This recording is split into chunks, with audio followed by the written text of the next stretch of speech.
My channel Puchu blog. দেখো আমরা চলে এসেছি কিন্তু আজকে একটা নেমন্তন্ন বাড়িতে। কার বাড়িতে বলতে পারবে?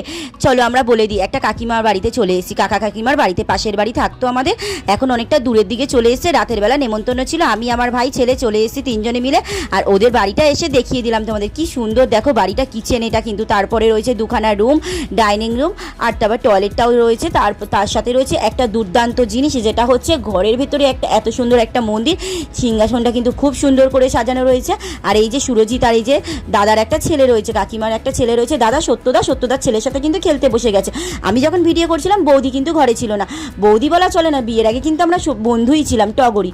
আর আমি এখন বৌদি বলতে হবে, কারণ দাদার বউ বলে কথা। আর এই দেখো কি সুন্দর, দেখো ঠাকুরের সিংহাসনটা। আর কিন্তু কালকে অনেক কিন্তু রিলস বানিয়ে নিয়েছি, সেগুলো কিন্তু আগেই আপলোড করে দিচ্ছি তোমাদেরকে, তোমরা দেখতে পেয়ে গেছো। কাকিমাকে কিন্তু দেখিয়ে দিলাম। কাকিমা বলছে আমার ফটো তুলিস না। আমি নাইটি পরে আছি। আমি বললাম কিচ্ছু হবে না, যে যেরকম মানুষ তাকে সেরকমই লাগবে, কিচ্ছু হবে না। তারপরে আমরা অনেক গল্প টল্প করে ভিডিও তুলে নিয়ে খেতে বসে গেছি। খাবারের মধ্যে কিন্তু অনেক কিছু ছিল, সাদা ভাত, ঝুড়ো আলু ভাজা, পুরো একদম দোকানের স্টাইলের আলু ভাজা, মাছের মাথা দিয়ে মুগ ডালটা তো হয়েছিল অসাম।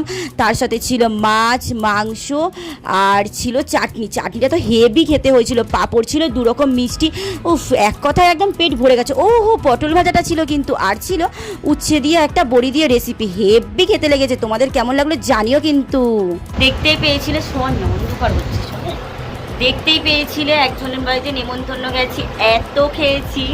লাস্টে তো তোমাদের দেখাতে পারিনি, দুটো মিষ্টি, ক্ষীরের ছানার জিলাপি ছিল, ছানা জিলাপি না, ক্ষীরের চপ ছিল, সরি, ক্ষীরের চপ, রসগোল্লা, চাটনি আর পাঁপড়। তারপরে হয়েছে তো মাংস, মাছ, ডাল, আলু ভাজা, পটল ভাজা, উচ্ছে একটা বড়ি দিয়ে একটা রেসিপি, সবই তো দেখলে। এত খেয়েছি, পেট পুরো ভরে গেছে। আর আমি ভিডিও করার সময় পাইনি। আমি চলে এসেছি 11টা বাজে, চলে এসেছি বাড়িতে। আজকে আর বাড়ি যাওয়া হলো না, আজও এই বাড়িতে থেকে গেলাম। চলো আজকের মতন এইখানে টাটা, গুড নাইট বন্ধুরা, গুড নাইট।